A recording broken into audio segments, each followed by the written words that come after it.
প্রিয় ভাইরা আমার, জাহান্নামে যেমন মানুষকে দিবেন জান্নাতেও কিন্তু দিবেন। আচ্ছা, আল্লাহ যদি আপনার কোনো কাজের কারণে হেসে দেন, আপনি একটা কাজ করেছেন, আল্লাহ হাসতেছেন,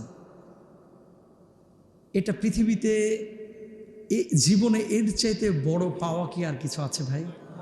যে আপনি একটা আমল করেছেন, আল্লাহ আমলে খুশি হয়ে হেসে দিয়েছেন, সুবহানাল্লাহ বলেন। এর চাইতে আর কোনো পরম পাওয়া আছে? নাই। আল্লাহু আকবার। তিনটা কাজ যদি মানুষ করে, আল্লাহ রাব্বুল আলামিন বান্দাদের এই তিনটা কাজ দেখে আল্লাহ তাআলা নিজে হেসে দেন। এক নম্বর হচ্ছে রাজুলুন কামা মিনাল লাইল ওয়া তারাকা ফিরাশুহু ওয়া দিফাআহ। ওই ব্যক্তি, যে ব্যক্তি রাত্রিবেলায় ঘুমিয়ে আছে, গভীর ঘুম, এই ঘুমন্ত অবস্থা থেকে সে হঠাৎ জেগে উঠেছে, জেগে উঠে ঠান্ডা পানি দিয়ে উজু টুজু করে গোসল করে, গোসল দরকার হলে করবে, না হলে অজু করে মুসল্লায় দাঁড়িয়ে গিয়েছে, তাহাজ্জুদের নামাজ পড়ছে আর চোখের পানি ছেড়ে দিয়ে আল্লাহর কাছে কাঁদতেছে। ঠিক ওই মুহূর্তটা আল্লাহ ফেরেশতাদেরকে ডাকে, এই দেখো দেখো, তোমরা না বলছিলা যে এদের বানায়েন না, এরা মারামারি করবে, ওই যে দেখ ঘুম বাদ দিয়ে আমার সামনে দাঁড়াইয়া চোখের পানি ছেড়ে কান্না করতেছে। ও ফেরেশতারা সাক্ষী থাক, আমি আল্লাহ রাব্বুল আলামিন ওর জীবনের সব গুনাহ খাতা মাফ করে দেব। এরপর আল্লাহ তাআলা মুচকি হাসি দেন, বান্দারে তুই আমাকে আজকে ঠান্ডা করে ফেলেছিস, আমার রাগকে তুই প্রশমিত করে ফেলেছিস, যা আমি আল্লাহ রাব্বুল আলামিন তোর জন্য জান্নাতের গ্যারান্টেড হয়ে গেল। Number 1, 1 number. তাহলে এই কাজটা করা দরকার আছে না নাই? 2 নাম্বার, ওয়ারাজুলুন কানা ফি সারিয়াতিন ওয়া লাকাউল আদুওয়া ফাআনজামাহু আসহাবুহু।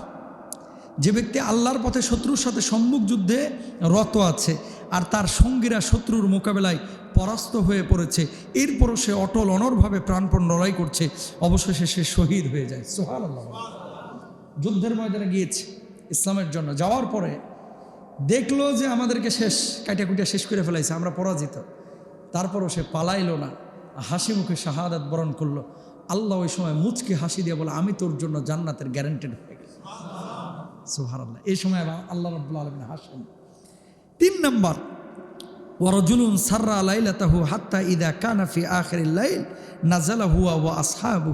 যে ব্যক্তি কোনো যাত্রী দলের সাথে নৈশ যাত্রা করে, রাতের শেষ ভাগে যখন যাত্রীরা বিশ্রাম করতে ঘুমিয়ে যায়, তখন সে রবের দরবারে নামাজে দাঁড়িয়ে যায়। আল্লাহু আকবার। মানে আপনি সফর করে বাড়িতে গিয়েছেন, যাওয়ার পরে ধরেন কোনো একটা জায়গায় আপনারা সফর বিরতি করেছেন, কেউ অসুস্থ হয়ে গেছে অথবা কেউ বিশ্রাম নিচ্ছে, তারা ঘুমাচ্ছে, আপনি দাঁড়ায় দাঁড়ায় নামাজ আদায় করছেন। মানে আপনার শরীরে ক্লান্তি থাকা সত্ত্বেও আপনি যে দাঁড়ায় দাঁড়ায় আল্লাহর কাছে নামাজ আদায় করে কান্নাকাটি করছেন, ওই দৃশ্য দেখে আল্লাহ রাব্বুল আলামিন মুচকি হাসি দিয়ে আপনার জন্য জান্নাতের গ্যারান্টেড হয়ে যান। সুবহানাল্লাহ। তা আল্লাহর হাসি কথা সহজে শোনা গেল, এটা যে কত বড় বিশাল ব্যাপার, এটা আপনি কল্পনা করতে পারবেন না ভাই। এটা করতে পারবেন সেদিন যেদিন কিয়ামত হবে। সুবহানাল্লাহ। এই কাজগুলো করার চেষ্টা করবেন ইনশাআল্লাহ।